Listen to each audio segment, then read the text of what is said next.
MetLife. Денеска милиони, можеби милиарди очи ќе бидат вперени тука, кои преку тебе екраните најсрекните овдека на лице место. Финале на светско првенство, финале помеѓу две фудбалски репрезентации кои што би требало да ни понудат нешто незаборавно.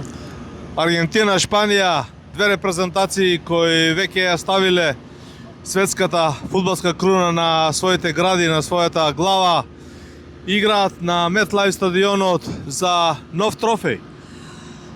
Дали можеби Аргентина ќе биде таа која што ќе се радува и ќе испише историја одбранувајќи го пекарот од минатото светско првенство во Катар, или пак шпанците како актуелни европски шампиони ќе успеат да ја обединат и ова светска круна.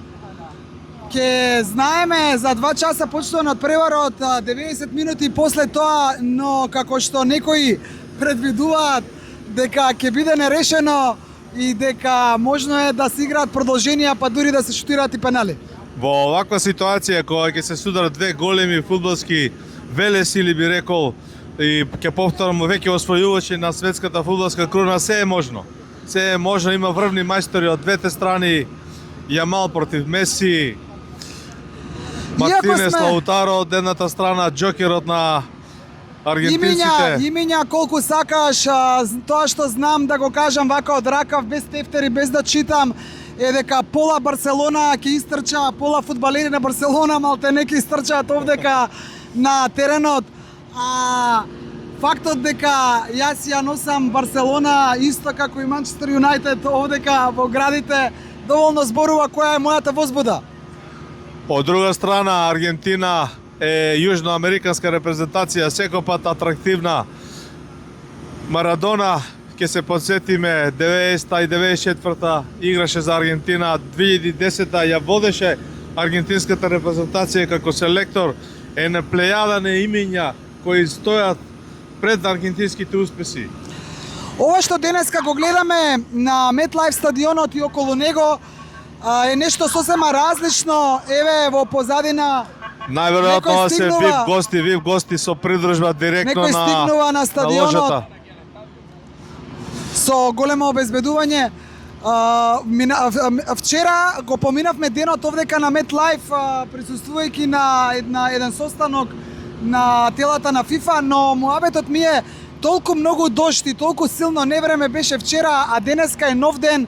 Денеска сонцето, она нашето македонското убаво што сјае, го има и овдека во Нью Џерси, го има на MetLife, суво е, нема ни еден момент што може да не подсети на невремето од вчера. Тоа е само добар предуслов за добра фудбалска представа, бидејќи вчера бевме малку скептици, но не велат попусто возрастните и мудрите. Нов ден, нова надеж, денеска идеални услови игра за фудбалска представа. Интересен момент е и оној дека се стравуваше дали финалето ќе се одржи или можеби ќе има некое поместување и во однос на саатот. Тоа сето паѓа во вода ради временските услови беше најавено. И во однос на саатот, затоа што беше најавено некое невреме, но и во однос на она загадување кое што дојде од Канада, од пожарите во Канада. И навистина почувствувавме и ние овдека и во Њу Јорк и во Нью Џерси дека беше небото замаглено. Значи се чувствуваше во воздухот како пече малку на грлото, но верувајте дека нема ништо од тоа останато. Дали можеби да биг президент Доналд Трамп направи нешто па ги исчисти облаците, или пак бидејќи нели најавено е негово присуство официјално овдека на стадионот? Да, заради тоа и мерките за безбедност беа зголемени. Меѓутоа, од моја лично искуство ќе кажам, Доналд Трамп не е ни првиот ни последниот председател на една држава кој ќе присуствува на ваков чин. 2018 Владимир Путин беше исто на финалето на Франција и Хрватска. Нормална работа. Да, Другутов, но Доналд Трамп мислам дека е единствениот кој што е директно вклучен во протоколот да биде на бината и да учествува во доделувањето на медалите.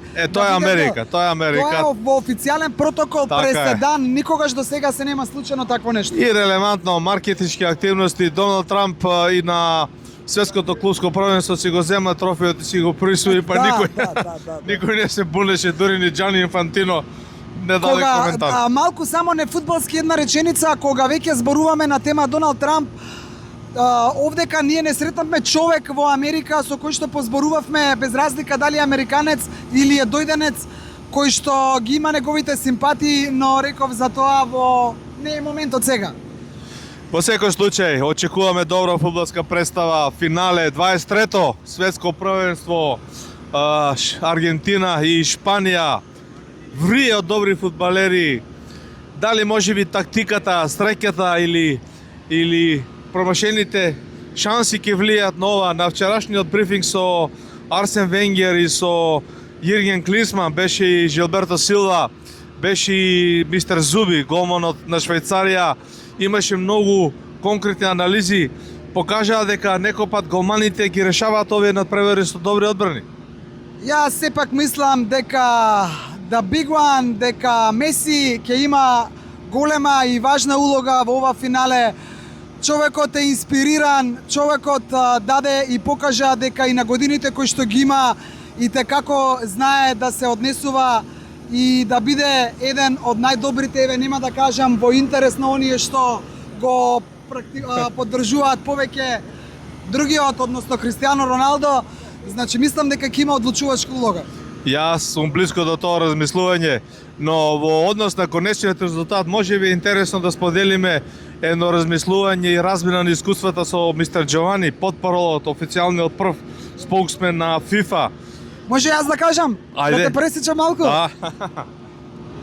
Тоа се случува вчера во просторијата каде што се одржуваше состанокот и Другутов свртен со грб, а зад него доаѓа еден и го гушка. Јас се чудам кој е, викам овој македонец ли е некој или не знам. Го гушка, hello my friend, прв пат го гледам човекот, поима немам кој е. Другутов се врти, јај докажи ти кој е човекот. Тоа се конекциите и врските кои датираат одамна, но и помалку старееме и подзабораваме. Ето, Джовани се сети на мене од претходните настани покриени со FIFA. Но оно што беше интересно, јас кренав рака да поставам прашање, Джовани не им го дозволи тоа уште на едно, можеби 10 на новинари, бидејќи времето беше кратко и мајсторски се извади велики. Сакате ли да гледаме напред за трето место Англија, Франција или сакате да останеме тука? Да останеме тука, така е. И после тоа го прашав дали врз база на анализата на преварот финалето може да го решат добрите голмани. И века, Мајкл, зошто мислиш така? Викам, па ви извадивте бројки дека 93% се покачени интервенциите на голманите при изведување на корнер и 84% при изведување на слободни удари. И он вика, you are very clever, but don't forget, somebody has to score the goal. Односно, некој да даде гол. Треба и да даде гол, да го запомниме тој момент. Некој треба и да даде гол, да посакаме да има голови денеска на ова финале и да научиме и ние и нашата репрезентација која што најмногу ја сакаме, која што сакавме да ја гледаме овде во Америка. Ете, за жал не успеавме, дека за да победиш треба не само да се одбраниш, треба и да дадеш гол. Поздрав од MetLife стадионот Нью Џерси, час и пол пред големото финале Аргентина-Шпанија.